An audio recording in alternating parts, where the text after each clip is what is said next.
Yeah, we gotta love this Canadian weather, don't we? Last week we were actually absolutely boiling out here, and today not quite so bad, is it? Well, welcome this morning. Again, we want to welcome you to this time where we can open God's Word. You will find the text this morning in 2 Samuel chapter 9, and you will also find it on the v1sermon Bible app under the events, where you will find all today's sermon notes. You know, there are some words that just impact us more than others. Some words, they come and go, and we don't really give them much more thought or attention. They're barely a blip on the screen, and we let them go just as quickly as they come. But there are some words that really hit us hard. Almost like a gut punch. And we've heard these words in our life. And even right now, you're thinking about what some of those words have been in your life. The list might be long, but it doesn't actually take a lot of words to have this kind of impact. It doesn't take a lot of words to hit us hard. And this morning, I want us to think about a combination of words that might not be on your list, but that really hit us hard when we hear them, because they have to do with the impact that our words had. Or maybe I should say, the lack of impact. These are the words. You said you would. You said you would. Now, sometimes when we hear those words, they just fly right on by, because maybe we hear those words regarding something small, something we might feel is a little bit insignificant. Maybe not. But sometimes those words, you said you would, really hit us hard, because they have to do with other things, bigger things, like perhaps failing to protect someone from fear, like you said you would. Or failing to love someone like you said you would. See, you said you would. Those words, when we hear them, really hit us hard. And they hit us hard because our words didn't. See, our words were just words. There was some breath involved. There was some wind coming from our mouth. But there was absolutely no action. And our words are really only going to be as impactful as our actions that back them up. See, you said you would.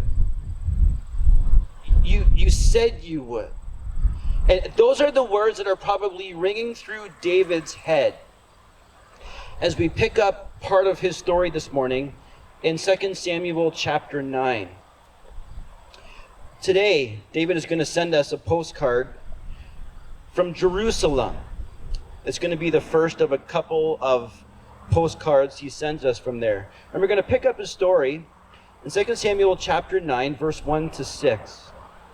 It says this: David asked, "Is there anyone still left of the house of Saul to whom I can show kindness for Jonathan's sake?" Now there was a servant of Saul's household named Ziba. They summoned him to appear before David, and the king said to him, "Are you Ziba?" "At your service," he replied. The king asked, "Is there no one still alive from the house of Saul to whom I can show God's kindness?" Ziba answered the king, "There is still a son of Jonathan. He is lame in both feet." "Well, where is he?" the king asked. Ziba answered, "He is at the house of Machir, son of Ammiel, in Lo-debar." So King David had him brought from Lo-debar, from the house of Machir, son of Ammiel. When Mephibosheth, son of Jonathan, the son of Saul, came to David, he bowed down to honor him. David said, "Mephibosheth." Jonathan was David's best friend. And we heard about David and Jonathan's friendship last week when David sent us a postcard from Horesh, to teach us about friendship, about true friendship. And in the last exchange that these two best friends before Jonathan passed away in a battle, the Bible tells us they made a covenant together. And we read of that in the text from last week, 1 Samuel chapter 18, verse 23. And we get a glimpse into the words of this covenant in 1 Samuel chapter 20. 1 Samuel chapter 20, verse 42, it says, Jonathan said to David, okay, here's some of the words of this covenant.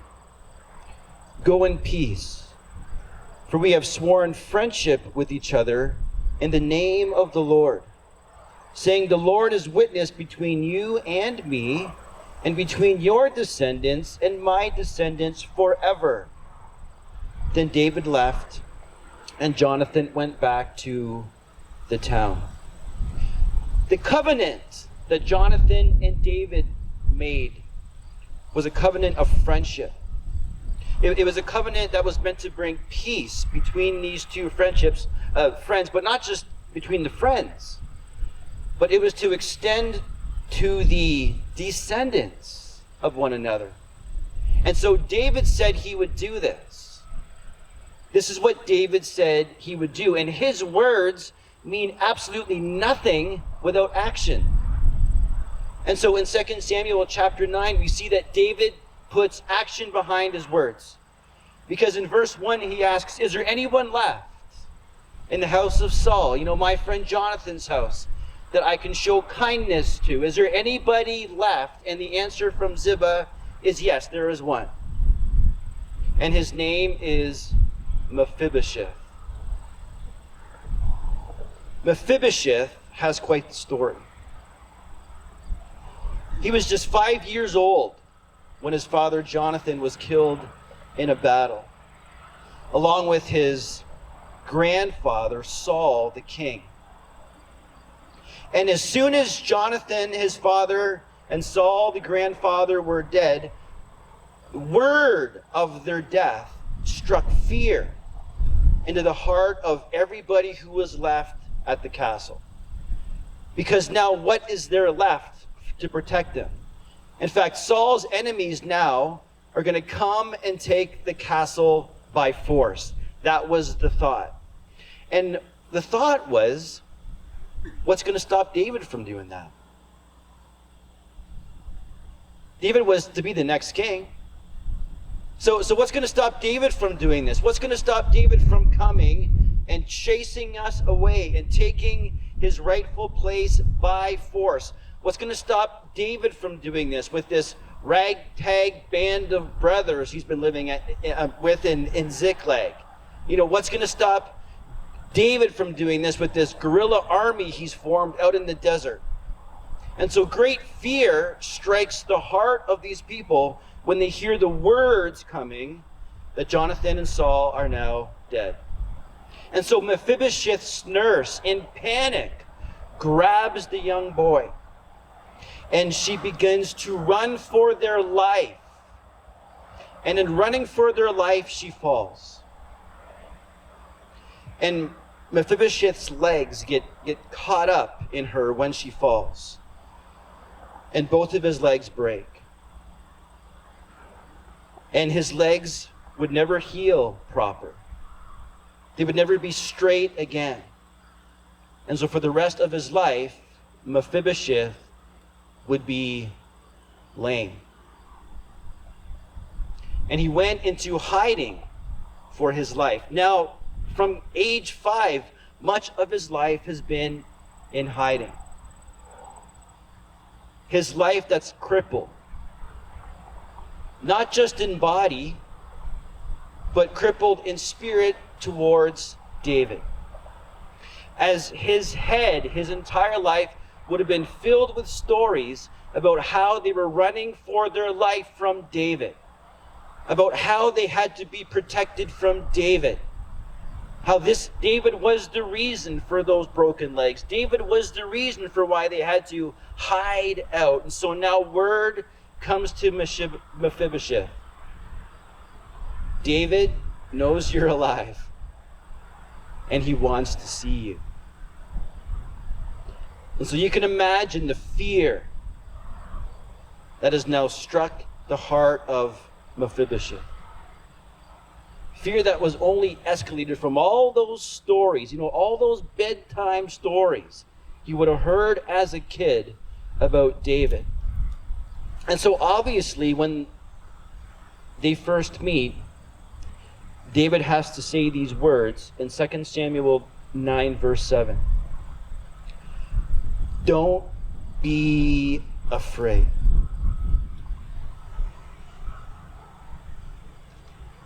Don't be afraid. Those words would have been very easy for David to say. But those words would have been very, very hard for Mephibosheth to hear. See, how are those words, those three simple words, don't be afraid, how are those simple words going to chase the words that have filled Mephibosheth's head and heart with fear his entire life? How would David's words chase the words that he grew up with? And it's quite simple. Action. Action. And not just any action, but specifically the action that the covenant between Jonathan and David prescribed. And so in 2 Samuel chapter 9, verse 1, David asks this very simple question. And in the question, we hear the heart of this covenant. Is there anyone still left of the house of Saul to whom I can show kindness? Is there anybody left that I can show kindness? Now that word kindness is a huge word that's absolutely loaded with Old Testament meaning. And so when we read this word in our English translation, we have to understand that there's no one English word that we can use to translate it. Any one English word is going to be insufficient. Because this word kindness is a designation of God's love. It's a beautiful Hebrew word called hesed. And it's the Old Testament word, whenever you read it, that designates God's love for us. And so we do our best to try to find words that describe this. So my translation uses the word kindness. Other translations will pick words like steadfast love. Or yours might read loyal love, or royal with an R, royal love, or maybe covenant love. See, in all these words, we're trying to explain how God's love is a love of action. That God's love is a love of action. And so David said he would do this. This is the love that David said he would show. David, okay, you said you'd do it. You said you would do it, and just words aren't enough. Because just words aren't going to chase the fear in Mephibosheth that he grew up his entire life with. Just words are not going to do that. What is going to impact more than anything this life of this young man is action. And not just any action, love in action. And not just any love in action, but God's love. And it's God's love that really is giving David's life his direction. And so his question is, who is left that I can show, that I can put on display for God's love? That's what David's asking. Who is left that I can display God's love towards? And we learn that there is one. And in this little verse, verse 7, we learn what God's love on display actually looks like. Don't be afraid, David said to him. Don't be afraid, David said to him. See, God's love on display, first of all, does this. God's love on display knows names, not labels. God's love on display knows names, not labels. See, the very first thing that David does when he meets Jonathan's son is call him by name. Mephibosheth. See, this young man wasn't just the lame son of a long-lost friend from a family that has caused him so much grief. This was a young man who was created in the very image of God. And so David doesn't label him. He looks him in the eye and he speaks his name. Because God's love on display knows names, not labels. But this verse continues. Don't be afraid, David said to him, Mephibosheth, for I will surely show kindness for the sake of your father Jonathan. I will restore to you all the land that belonged to your grandfather Saul. See, God's love on display restores what's lost. David is prepared to bless Mephibosheth with what was lost. See, this land was in fact his land. It was meant to be for him. And for many years, he didn't walk on that land. He didn't have that land to enjoy. But David is going to give him what is rightfully his. He's going to bless him with that by restoring to Mephibosheth what's been lost. And then this verse continues with one more thing. I will restore to you all the land that belonged to your grandfather Saul. And listen to this. And you will always eat at my table. See, God's love on display knows names, not labels. It restores what's lost. And it places before people the absolute best. It places before them the absolute best. And so this table was now a symbol of Mephibosheth's future that looked so much different than his past. See, yes, he belonged to the line of Saul, this family who for the most part was an enemy of David. And yet now what does David do? David invites Mephibosheth to be a part of his family. And he's going to be a part of this family for the rest of his life. And the very best is going to be placed before him. Now, put yourself in Mephibosheth's shoes or sandals.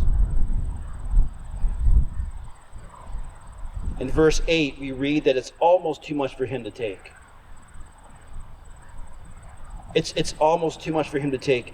It says, Mephibosheth bowed down and said, "What is your servant that you should notice a dead dog like me?"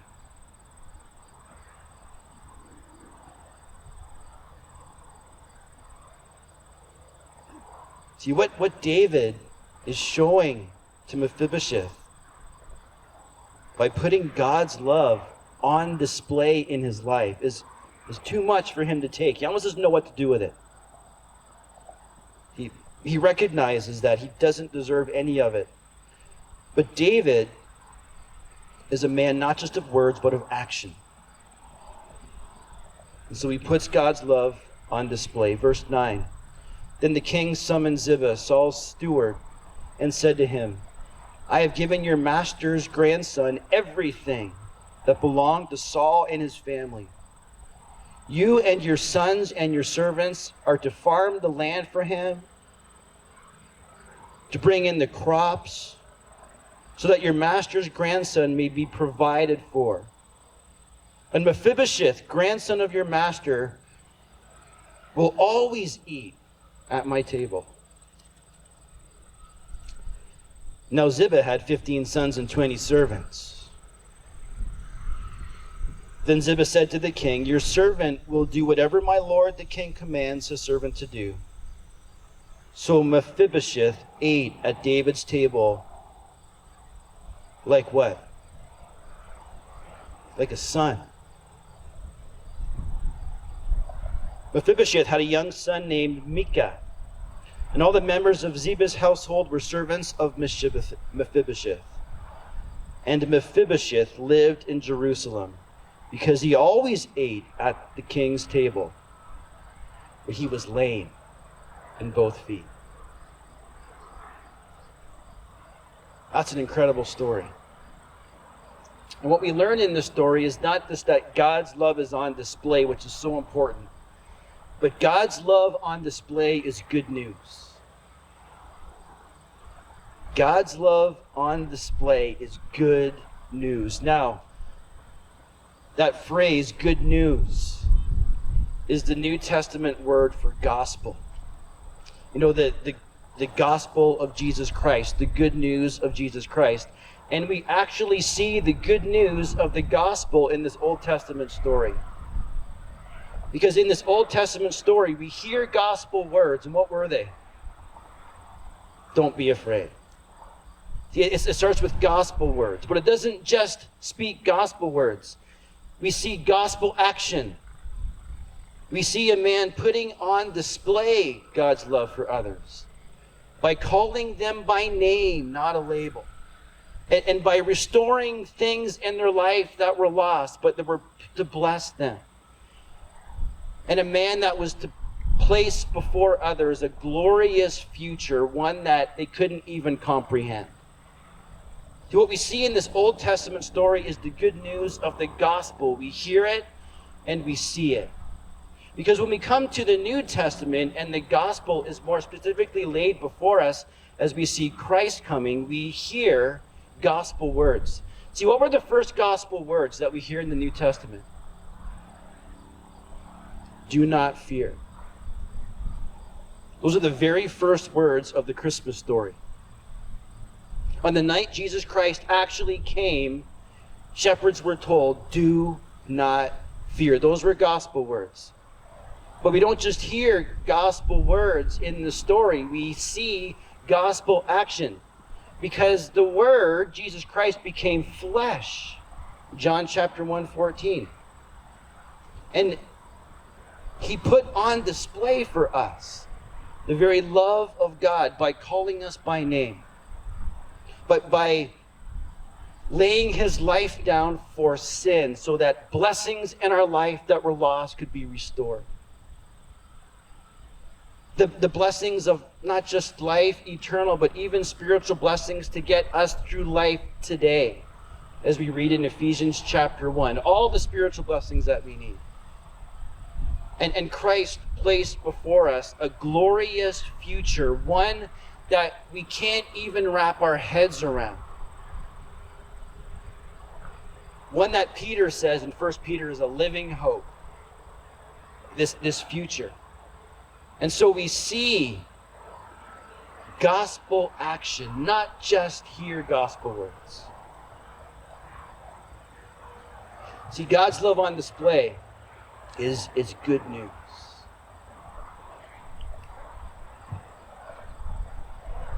Now today in our culture, there's a lot of people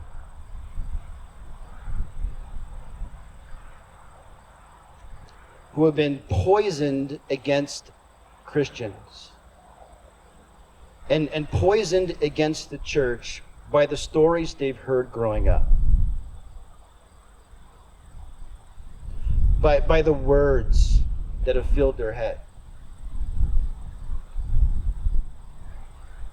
And we know some of those people. What do we do with them?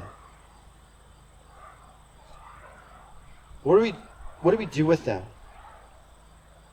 See, it's very easy for us to just give them a label.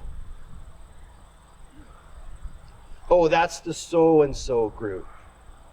Or they're the people, maybe we'll describe them on the left. Those are the people, and we might give them a label.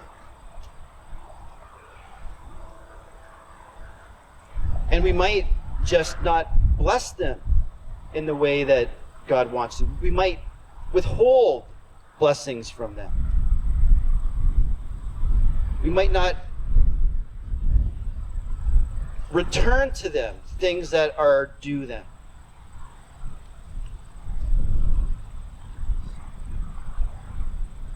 And we might just keep them in the past, push them behind us. See, it's very easy for us to not act like David. But what do these people need? What do these people need? These people need to not just hear our words, although they're very important words. They need to hear the words of the gospel. I'm not downplaying that. But they can't just hear words. See, because what is going to break their stories that have filled their heads for years and years and turn them against us is not just our words,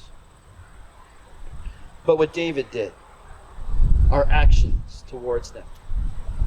See, what those people really need is to have someone in their life that knows what it's like to be called by name by Jesus Christ, to understand that in their life.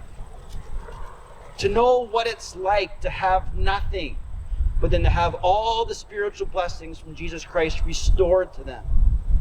They need to see someone like that, to walk with someone like that.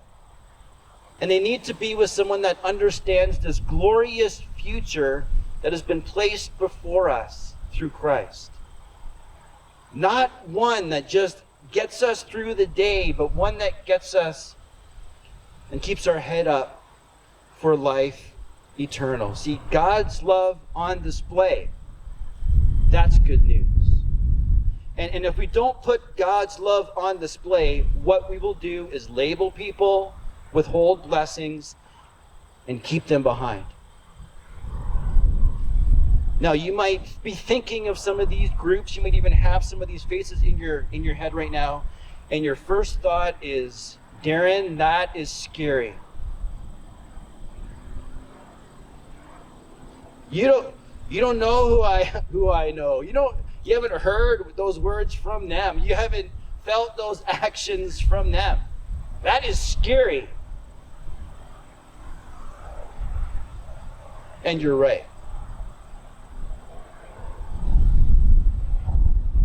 So what? Whenever you show God's love, there's always going to be a level of risk.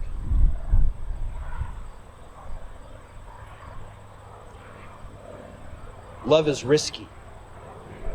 And whenever you put God's love on display, it will be risky. See, how this story eventually pans out is down the timeline from 2 Samuel chapter 9. David's own son, Absalom, rebels against his father, tries to get his throne, and literally chases David out of Jerusalem.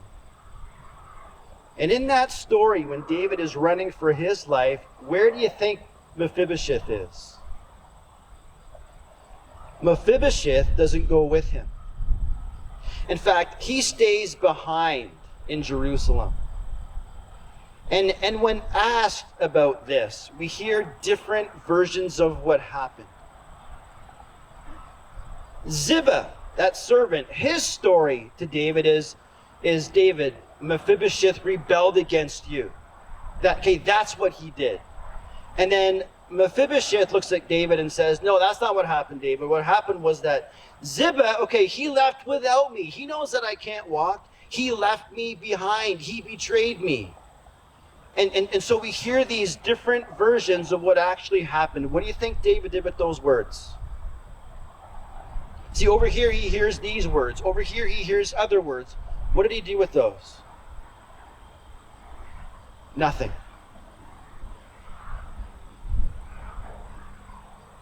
He doesn't try to resolve those words. He doesn't try to figure out whose story is right. What he does is what he always did.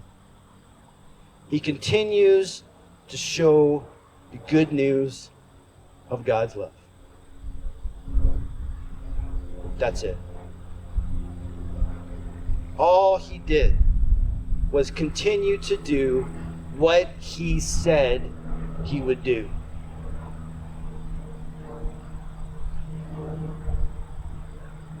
He said he would. And that's the only reason we need to. See, the only reason that we need to put God's love on display is because you said you would. When you came to Christ and put your faith in him, you said you would be Christ-like. You said you would put God's love on display for others. And so John in 1 John 3:18 reminds us, don't love with just speech and words, but love with your action and in truth. And if you need to know why you should, it's because you said you would. You said you would. God, today, we thank you for this Old Testament story with this eternal gospel truth. We thank you for the example of David, who taught us what it meant to not just speak words, but to act upon them. And not just speak any words and act upon any words, but to speak words of God's love, the Hesed covenant love of God, and then act upon them. God, what an incredible example he is to us today, because Mephibosheth was poisoned against him by words his entire life. And yet David crushes those fears by not just speaking words, but acting and putting your love on display in his life. God, today we know there's people in our life. Maybe they're family. Maybe they're that close. Maybe they're people at work. Maybe they're just clubs in town. And we know that they have a very different version in their head of who we are because of what they've been told, because of the stories that have been spun. And so instead of labeling them, it's very easy to do, and instead of withholding blessing from them, and instead of keeping them behind, may we act like David. And may we not just ask the question, who is there that I can show God's love to? But when they're pointed out to us, that we would act that love out in their life. That we would show them what it's like to be called by name, to have blessings restored in our life through the saving work of you. And by knowing not just life today, but knowing a glorious future that's ahead. Because God, you loved us. And you showed your love towards us. So thank you for what you've done. Help us, God, to put your love on display. That's good news. Good news that people not only need to hear, they really need to see. And so we thank you for that this morning, for that reminder, for that encouragement, maybe for that spur that Timothy hears from Paul, to spur one another on towards love. Maybe do that as we move from here. And we thank you and pray these things in your name. Amen.